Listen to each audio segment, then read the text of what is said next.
स्वस्थ रहिए। हम डीएनए में दो है, मैं और मेरी माँ। आप और आपकी माता जी। हाँ जी। और मेरी माँ को ज़रा ज़्यादा कष्ट थे रीढ़ की हड्डी के, उसके कारण आया था। और मेरा मुख्य उद्देश्य दीक्षा लेना था कि ठीक मुझे बात थोड़ा है। सा मतलब ये टोना टोटके में मुझे जाना पड़ा था। आपको तो सब कुछ दिखाई देता होगा, तो थोड़ा सा अनुभव होने के कारण जब आपका वीडियो देखा तो हमको समझ में आ गया कि क्या वहाँ क्या हुआ था, यहाँ पे क्या हो रहा है। बिल्कुल। और हम वहाँ पे भी क्वेश्चन पूछते थे तो ऐसा जवाब देते थे ना, बल्कि जैसे कि मतलब मैं नया नया था, मुझे कुछ पता नहीं था। मैं 32-33 के एज में पहली बार गया, हाँ हाँ। तो वैसे सब ओ। डोलते रहते थे ना। तो मैं पूछता हाँ ये क्या है, तो वे बोलते पेशी वगैरह हाजिरी आती है। बोलते इनको क्यों आती है, मुझे क्यों नहीं आती है, आपको क्यों आती है। तो हाँ। उन्होंने जवाब दिया इश्क। अब मुझे कुछ समझ में नहीं आया। और कुछ समय के बाद मतलब 4-5 महीने बाद मैं और एक बंदे के पास गया, तो वहाँ पे भी बोलते पहले मैंने यही क्वेश्चन पूछा, तो उसने भी वही जो शब्द यूज़ किया, इश्क। इश्क। इश्क। अब मुझे कुछ समझ में नहीं। फिर मैं तीसरे के पास गया, मतलब ये तो जो पहले बोला था वो मुस्लिम थे, दूसरा आदिवासी थे, और तीसरे इंजीनियर थे अच्छे खासे। तो उन्होंने भी वही शब्द यूज़ किया, वह वो इश्क। क्या है जो ये शब्द यूज कर रहे हैं, ये परंपरा में इन लोगों ने बना। अरे भाई, कोई कोल्ट है जो हाजिरी लगाते रहोगे, तारीख पे तारीख पड़ती रहेगी? हैं? एक एनर्जी है जो आपको सूट नहीं कर रही है, अनवांटेड है, या आप इनवाइटेड है, आप इनवाइट किया हुआ है। ठीक है ना, आपका शरीर बर्दाश्त नहीं कर पा रहा है, आप ही के द्वारा गंदी संदी एनर्जी इनवाइट की गई, तो वो आ गई है डीएनए में है। तो जिसको कमज़ोर पाएगी उसको हिलाएगी, उसमें कौन सा बड़ा काम है। लेकिन दरबार का काम ये होना चाहिए कि सेकेंडों उसको काट के ख़त्म कर देना चाहिए कि फिनिश। अब हम बताते रहे नहीं, मेरे पास तलवार तो बहुत बड़ी है, लेकिन हम मिर्ची नहीं काट सकते आपकी, हम, है ना। तलवार तो बहुत बड़ी मेरे पास है कि पूरा हम ब्रह्मांड काट के रख देंगे, लेकिन क्या है कि नहीं भैया, आपकी उंगली नहीं काट सकते। अब ये कौन सी तलवार है। तो यहाँ अपने आप ही ठीक होता है आदमी, अपने आप आता है, अपने आप ठीक होता है। जी गुरुदेव। ऐसा मैंने एक सवाल पूछा था उनसे, तो मतलब पहले तो मुझे कुछ पता नहीं रहता था, तो बस वो कुछ तो करते थे, बाद में बोले कि नहीं हमको अटैक करना पड़ेगा, ये करना पड़ेगा। तो अब मुझे कोई समझ नहीं, ठीक है करो। तो बाद में जब वापस से गया तो बोलते कि लाइक हाँ, उनके पास वो स्मशान काली ऐसा कुछ तो बोलते रहते थे। तो मैंने बाद में उनसे पूछा कि आप काली से उनके ऊपर ही करोगे, वहाँ का वो भी काली से ही करेगा, तो काली काली मारा मारी, तो काली को समझता नहीं कि कौन सही कौन गलत है, क्यों मारा मारी कर रहा है? तो कोई जवाब नहीं दिया। ऐसा है। फिर वही सवाल मैं दूसरे से पूछा, तो बोलता नहीं नहीं वो काली नहीं मारा मारी करती, या फिर वो हनुमान जी के थे। तो बोलते हनुमान जी नहीं करते, वो मरुत करते हैं। तो फिर बोलता फिर वो तो काली है, तो आप कैसे करोगे।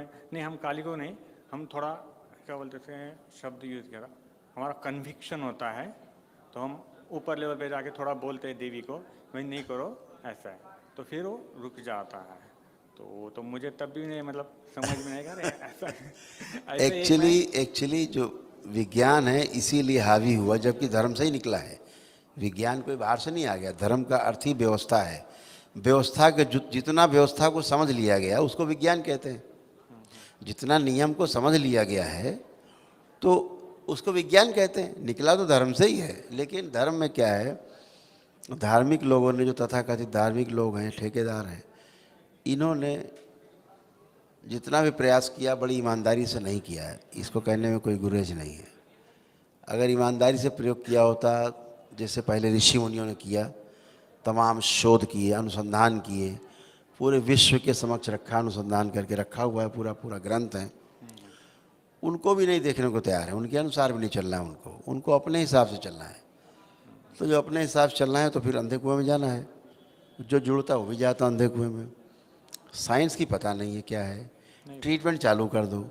पहले तो साइंस पता लगे ना, पहले तो डायग्नोसिस सही हो। डायग्नोसिस सही होगा तो ट्रीटमेंट सही होगा।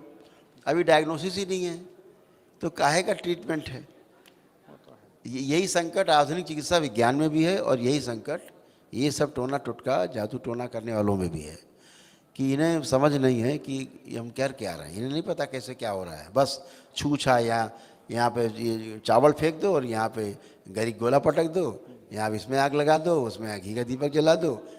टोना टुटका टाइप इनका है कार्यक्रम। तो ना उन्हें समझ में आ रहा है क्या कर रहे हैं, जो बेचारे कर रहे हैं उन्हें तो पता ही नहीं है, वो तो अपने अच्छे होने के लिए कर रहे हैं और बुरा फंस जाते हैं। आपके दरबार में यहाँ पर आपको पूरी साइंस है कि आप ये नियम पालन करोगे तो ये जरूर होगा, निश्चित होगा। आप करके देखो, हम सबके प्रमाण देते नहीं देते, बैठ के हम एक एक चीज़ का प्रमाण देते। तो इसलिए प्रमाण है क्योंकि नियम से हो रहा है। कोई चीज़ इस पूरी पृथ्वी पे, पूरी सृष्टि में बगैर नियम के नहीं होती है। जो कुछ होगा सब नियम से ही होगा। नियम से परे कुछ भी नहीं है, ईश्वर भी नहीं है। ईश्वर माने व्यवस्था ही है, ठीक है ना। नियम से परे कुछ भी नहीं है, सब कुछ नियम से है। आज से 1000 वर्ष पहले सूरज फला दिन में कितने समय उदय हुआ था, कितने समय अस्त हुआ था, आप पीछे खोल के गणना करके देख लें, पता लग जाएगा। आज से 1000 वर्ष बाद सूरज किस समय, कितने समय उदय होगा, किस समय अस्त होगा, आप गणना कर लीजिए, पता लग जाएगा। वो नियम से ही पता लग रहा है ना, वो निश्चित नियम है, एकदम निश्चित है। अब हम दकियानुसी बात करते रहे तो उससे ठीक नहीं है। तो दकियानुसी बातें हो रही हैं, लेकिन ये दकियानुसी ज़्यादा दिन चलने वाली नहीं है, क्योंकि ये पढ़े लिखे बच्चे सामने आ रहे हैं, उनके सामने बहुत क्वेश्चंस हैं।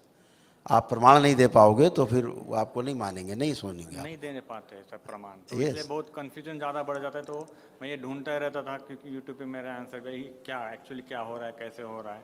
बिल्कुल। ये देखने के बाद मुझे थोड़ा मन शांत हुआ, बिल्कुल तो मैं डायरेक्टली दीक्षा के लिए आया। लेकिन मेरी माँ की तबीयत ज़्यादा खराब रहती है। बिल्कुल। अब जैसे आपकी बात करें, आपकी माता जी की बात करें, अब ये पूरा विज्ञान है कि दरबार यहीं से देख रहा है कि क्या क्या चिकित्सा हुई है उनकी, है ना। कौन कौन से अंग गड़बड़ थे, क्या था, कैसे कैसे था, सारे ठीक किए गए हैं, है ना।